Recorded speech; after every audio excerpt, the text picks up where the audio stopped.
te nag li ci kanam raw li ba mais Adama sànq yaa ngi koy junj parce que révision constitutionnelle ak yu bëri ba ci cour constitutionnelle ak yu ni mel charte réew mi lépp lu jëm ci bànqaas yi dëxëñ na ko ci ay texte bu ñu dégloo Serigne ni mu waxee moom amatu ci yaakaar mais yow jàpp nga ne loolu président ci annonce rek la war a mën a yem waaye war nañ ci war a mën a sóobu ba mu am njariñ ci askan bu Sénégal. Tout d'abord Bassirou Diomaye Diakhar Faye déclassifié wul benn rapport yi ñu publié fii passé ce sont les rapports de la Cour des comptes qui ont toujours été publiés. Les rapports de l'IGF déclassé wu ci dara moo ci teg tànkam yeneen rapports yëpp ce sont des rapports publics. ba mu teg tànkam. benn rapport rapport IGE rek. la ñuy jot l'autorisation du président. du président de la République. yeneen rapports yëpp sont des rapports publics. et disponibles. donc publié wul benn rapport IGE moom yooyu la teg loxo. te su ko bëggee publier day joxe autorisation ne déclassifier ko. public bi jot ci. n'est-ce pas. rapport yi nga xam ne moo fi jaroon coow mooy le rapport de Forbis Mazars. publié wu ko le rapport de l'IGE publié wu ko rapport de l'IGF bi nga xam ne moom moo ne dañoo am dette cachée ak nangam sangam publié wu ko rapport Forbis Mazars publié wu ko parce que su joxe woon autorisation ñu publié ko te pourtant ñoo fi voté loi fii pour l'accès à l'information waaw wala déet. waaw loolu dëgg la moom voté nañu ko def. ñoo ko voté. et ce décret cette loi a été promulguée. par le président par le chef de l'État. donc waroon nañ mun a publier rapport yi donc pour dire que le président de la République Bassirou Diomaye Diakhar Faye et le pouvoir et le régime Pastef n'ont publié aucun rapport. muy dëgg. sur les refontes. les trucs. li ñu fi diggee woon bari na. sur les réformes de la justice. Est-ce que tu comprends? Je comprends. Oui. Quand tu veux changer le code, le conseil constitutionnel bu ko def cour suprême. loo ciy jublu. cour constitutionnelle loo ciy jublu. est-ce que c'est pas pour enlever ces magistrats là def fa say magistrats. ah loolu nga jàpp yow. waaw. ah bon. pour valider une candidature future demain. yaatal cour boobu rek mu gën a yaatu ñu dugal. déedéet pour valider lan lañ ci wax. pour valider est-ce que c'est pas pour valider une autre candidature. est-ce que du ah. parce que la candidature de qui? valider la candidature non je pose une question. su ma terminer rek. parce que kii daf ñuy jaaj dañoo xuloo parce que nee na ci discours bi mi ngi tontu un président de la République du tontu un parti politique un chef d'État c'est dans l'entendement des gens de Pastef parce que xamuñu lu pouvoir état di doxee moo tax ñuy jàpp ni. mais ci bilan bi aussi yoon nañ ci xaar mu dugal ci dëxëñ ci réduction des comptes. je ne suis pas là pour défendre le président de la République. D'accord. Il peut pas mettre dans un discours mënoo cee def lépp. la réduction des comptes échec la pour ñoom. ah bon. mais bien sûr depuis ba ñu commencé réduction des comptes ba léegi di jàpp nit mos nga gis kuñ fi àtte daan ko. mais loolu tamit damay laaj. dafay nekk loo xam ne aussi. non damay laaj la réduction des comptes n'est pas est-ce que mën naa nekk lu ñu la réduction des comptes n'est pas le règlement de compte. la réduction des comptes yoon moo ko dëggale. réduction des comptes ne signifie pas arrêter des gens waaw wala déet. suñ la falee ci fii kër gi mu bees ñu jox la direction bu bees ñu jox la direction fii. soo ñëwee di nga xool ñu doon teeree kër gi. c'est ça la réduction des comptes. mais ñoom règlement de compte lañ doon def. te ba ñu tàmbalee règlement de compte ba tey gisoo ci kenn koo xamante ni yoon atte na la daan la. dañuy dégg da ngay tëdd sa durée légale. Adama est-ce que bu doon règlement de compte. mais ñenn ñi duñ ci dem ci yoon. xam nga lu tax ma ne la règlement de compte.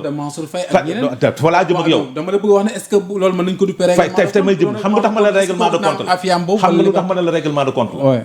le rapport de la Cour des comptes bi tax ñoom ñëpp ñu jàppaleen sur la Covid.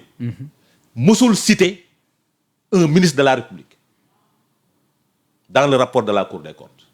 rapport de la Cour des comptes recommandation yi muy joxe li mu wax nañu ubbi information judiciaire ay DAGE la tuddul keneen. citewul ay nit. tuddul ministre te ñoom ministres yi la ñu jàpp tëj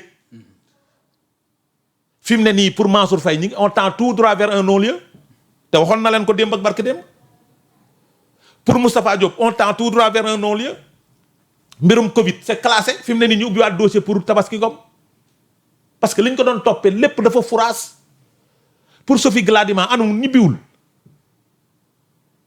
te pourtant rapport yooyu fi ne pour l'affaire Farba Ngom gis nga ko pour Lat Diop tu as vu c'est pas un rapport qui l'a épinglé Lat Diop Lat Diop du rapport moo ko tëj lu kaso 14 mois. Le bon vouloir d'un chef loolu mooy règlement de compte parce que waxoon nañ la dinaa la tëj Mansour Faye dafa am ku def conférence de presse. Ousmane Sonko ban chef nga bëgg a tudd. mais Ousmane. mais bu doon loolu la est-ce que dina ñaxtu ci kanam. c'est parce que non dafa am il n'a pas la maîtriser wul justice bi. non xam nga tax parce que li mu bëggoon xam nga tax muy ñaxtu justice bi parce que li mu bëggoon justice bi doxee ko jàpp ne kii bu ci amoon dogal mbir yi demee na. xam nga lu tax parce que il n'a pas la main mise sur la justice ces magistrats sont des personnes libres et ils ont toujours été libres. Procureur nag da ngay far du temps de Macky Sall procureur bi dafa faroon ci exécutif bi du temps de Ousmane Sonko procureur bi dafa far parce que ñoom ñooy exécuter ay ordre tey gis nga ça ñu magistrat yi mës a libéré rek procureur bi mooy teg veto ne bañ d'accord waaw wala déet donc par rapport à ces réformes nga ñëw nañ da ngay réformer le code électoral mais Abdoulaye Ndiaye le code électoral là c'est le code électoral de 92 code consensuel de 92 modification yi fa am dialogue politique la ñu woote maintenant pourquoi modifier le code électoral yan article ngay modifier code électoral est-ce que c'est pas pour valider une candidature parce que nag mais aussi dafa yenn yi jar na li jën dama ne parce que nag article L29 ak article L30 suñ ko modifié waaye defal ndànk changement dafa woote dialogue waaw def na fi changement dafa woote dialogue toujours y a des choses dama ne dafa woote dialogue laa wax dans le processus électoral déglul dafa woote dialogue nit ñi d'accord ci ay mbir mu am consensus autour des articles mais ku la wax bii nii mënuñ cee woote lu ni mais wootewuñu ko il l'a annoncé waaw dafa ne le premier non dafa nag xam nga lu mu wax le premier trimestre de l'année 2026 le premier trimestre mars la yam dialogue national 28 mois de mai la c'est déjà institué n'est-ce pas maintenant yow su nekkee nag da nga modifier l'article L29 ak l'article L30 c'est pour permettre à Ousmane Sonko d'être éligible ci loolu nga gis mais bien sûr loolu tax ma ne la le changement de conseil constitutionnel à cour constitutionnelle la modification les réformes sur le code électoral est-ce que c'est pas pour valider la candidature d'Ousmane Sonko donc ñoom ñi ñuy jaay nañu ñoom ñaar dañoo réeroo ma ne leen réeroo ju dañuy filmer dañuy loolu tax yow dès le début yow mënuma ko gëm nañu ci théâtre la ñuy nekk dañuy nax sénégalais yi dañ leen di nax Bassirou Diomaye Diakhar Faye ak Ousmane Sonko dañuy nax sénégalais yi ils sont en train de jouer avec les sénégalais dañ leen di nax réeroo ñu xuloo ñu mosu ñoo jotee dara dañuy nax sénégalais yi ils sont en train d'endormir l'opposition sénégalaise. am na solo merci ñu bañ a yàgg ci point boobu Serigne moom Ousmane Sonko sax mi ngi ci ay tournée fan yi gis nañ ko Touba Darou Mouhty ba sax sànq rek maa ngi déggaat ci ay baykat yu mu dem mu mel ni vraiment am na daal lu ñuy njort ci lu nu mel lan nga jàpp ne moo sabab tournée bu ni mel. waaw mais si logique am la ne Ousmane Sonko xam nga. fi mu toll nii boo me permettre tuuti rek damay rebondir. waaw allez-y Adama wax c'est permis ouais.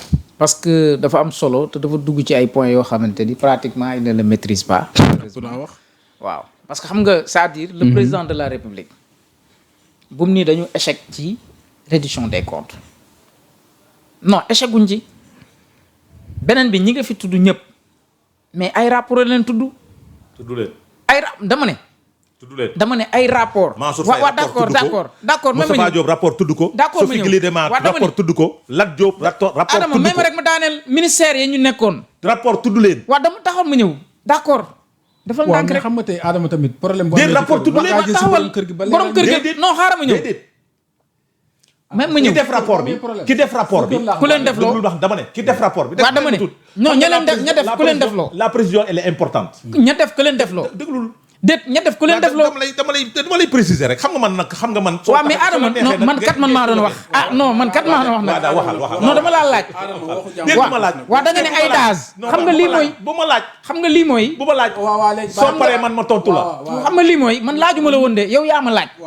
xam nga lii mooy le problème de notre xam nga mooy lan. lii rek war nga ñàkk xam état. xam nga nii. yow wax nga bëgg yéex Serigne daggu la. wax nga bëgg non parce que moom xam na fi ma jëm à chaque fois bu ma jëmee ma koy corriger. même ma ñëw. wàcce ñëwal. Adama. yow lii nga wax rek war nga ñëw pousser sax ñu dem ci ay réformes. acca demal. parce que da ngaa sacrifier les DAGE. mais attends c'est le rapport qui l'a dit. waaw taxawal ma ñëw da nga ni. c'est le rapport de la Cour des comptes qui a dit non attends Abdoulaye xoolal non may gaay ñu ñëw Abdoulaye balaa muy clarifier dama ne non clarifier wu ma damay wax suma wax c'est le rapport de la Cour des comptes qui a demandé d'ouvrir des instructions même ma ñëw benn par par benn laa lay limal. ay tour la joxe de ay tour il n'a ni cité le rapport de la Cour des comptes sur la Covid n'a pas cité le nom de Mansour Faye n'a pas cité le nom des ministres il a donné des noms. waa de kii. des noms. de qui et qui. léegi boo waxee noonu daal ki lay les noms de qui et qui. parce que ñoom ce sont là ñooñu agneau du sacrifice. waaw foofu laa la doon wax. moo tax ma ni la lii rek war nañoo tiital. su lay épinglé kan lay épinglé. waaw déglu ma wax la ña def maintenant lu ci am. gis nga. Mansour Faye fu mu jëm du non-lieu. kan moo wax ci non-lieu la jëm. non-lieu la jëm. yow Adama parce que les commerçants qui ont été pour arrêter avec eux ces gens-là qui ont été arrêtés dañ leen libéré. dox dóor leen non-lieu total. non xam nga Adama mii. quand même il faut que tu arrêtes. Adama moom xam na ni bu ma dégloo. bu ma dégloo ma leeral ko. il faut que tu arrêtes. non xam nga Adama toog nga wax ni Mansour Faye dafa am non-lieu ma dimbali la. non-lieu la jëm ma dimbali la non waxuma tey taxawal rek toog nga wax ko ma dimbali la ne la juum nga. ko corriger sa bopp loolu amul du fii loolu amul. kon moo tax ma ni da nga may déglu ma wax la lu leer. loolu amul. barki li ma may laa yaa émission bi mel du ko mel. parce que arrête de macar. yow yaa koy def arrête de le faire. yow yaay def loolu man yaa ma bàyyiwul. quand même est-ce que yaa ngi dégg. mais Adama. man du ma déglu Adama du ma déglu. mënuma wax juriste nag saa mu wax ma xam-xam mooy. waaw léegi d'accord man aw ma xam-xam moo tax. mais tu peux ne pas être d'accord. non du ma déglu. da nga koy bàyyi mu daan. waaw acca. te moom su ma koy wax mu dégg mu kii. xam nga moom daf la sànq bàyyi ba nga pare. ba ma pare nag man aw ma problème boobu. est-ce que yaa ngi dégg xam nga dire que la reddition des comptes. ci nguur gi c'est un échec erreur la. parce que ñi ngay tudd ñëpp bàyyiwuñ fi kenn ne la am nga non-lieu. ku ci nekk liberté provisoire lañ la jox nga toog sa kër. ñi may wax ñëpp Mansour Faye du yaa ko fi tudd. waaw luñ ko bàyyee. non dama ne liberté provisoire. relax purement et simplement. waaw dama ne dafay dem uti non-lieu. dama ne liberté provisoire la am mu ngi këram toog. waaw est-ce que yaa ngi dégg. waaw ñoom ñëpp amul Lat Diop mi ngay mais tudd. jusqu'à présent il est présumé innocent. waaw xaar ma ñëw il est waxuma la présumé waaw da ngaa dégg man la coupable la. non il faut le dire. ndax damaa dégg man la coupable la il faut le souligner. du ma ko souligner. non dégg nga ma ko liberté provisoire nga naan ma nangam. mais il est présumé innocent. wa xam nga mënoo ko wax loolu moom. non il est présumé non man maa koy wax. na ko waxal sama wax. man maa koy wax. waaw non mënoo na ko waxal sama wax. vas-y wax il est présumé innocent. mais waxam yow sa wax la bàyyi ko wax. Farba Ngom mi ngay wax. waaw ñooñu ngay wax ñëpp. waaw. mais Farba Ngom. non j'ai pas cité sur les rapports j'ai pas cité le nom de Farba. waa reddition des comptes ba tey léegi reddition des comptes. Farba Ngom laa wax. waa j'ai pas cité son nom. waaw dama ne waaw da nga ne Ousmane Sonko moo taxaw wax ni dinaa la tëj. Lat Diop la wax. waa léegi ñi ngay gaaruwaale laa lay wax. léegi wax na ko ci Farba. déet. waa yeggoo foofu àgguma ci Farba. waa yeggoo foofu wala léegi baa ma yegg fa man. waaw wax na ko ci Farba. waaw. waaye Farba malheureusement. rapport ko tudd. ban rapport. rapport CENTIF. liir nga ko. est-ce que yaa ngi dégg. liir nga ko. rapport CENTIF ko tudd. lan liir nga ko. procureur génn bind ci. j'ai dit liir nga ko. wax ko ba tax ñu damay laaj ne la ndax liir nga rapport boobu kiraana. j'ai dit ndax liir nga rapport boobu. est-ce que yaa ngi dégg kon non mënoo ko wax ni la reddition des comptes est un échec. beneen aspect bi mooy. dinaa la lire rapport CENTIF. li nga fi wax yëpp. parce que c'est un rapport public nag. non dama ne. waaw xaaral bu ñu ñëwaat ginnaaw ñu avancer un peu. ñu avancer un peu. waaw xam nga Adama moo ma dul bëgg di ma. parce que maa ngi ci tournée président di ma yàqal quoi xam nga. ci tournée kii bi nga newoon sax premier ministre waaw. premier ministre Ousmane Sonko. waaw xam nga Ousmane Sonko mi ngi jëm ci foyer religieux yi mais bi mu demee benn baat la yëkkati. wax na leen mbirum reddition des comptes la leen wax. wax na leen mbirum justice.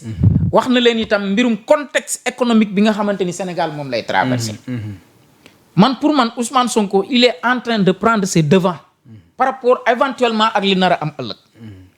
lu tax li nar a am ëllëg le président de la République a fait un discours sans évoquer fondamentalement tey les points essentiels yi nga xam Sénégal moom la ñuy wax muy la reddition des comptes ak nangam.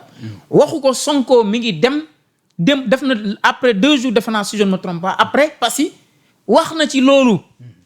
ñëw recadré waat replacé waat le débat. mais est-ce que bu ñu xoolee à la lumière des choses dafa mel ne moom ak président ci doxalin googu dafa def nii. parce que noonu la def président mi ngi def discours à la nation su bëgg a def na sortie wax yenn mbir yoo xamante ni daanaka nit ñëpp sax ci lañ gën a nekk. non nii la def. te xam nga kii dafa juum. c'est-à-dire kenn waxu la ni Sonko ak Diomaye man musuma la ko wax man mi ngay waxal. ma man la nañ def ndànk musuma laa wax ni dañu xuloo est-ce que yaa ngi dégg.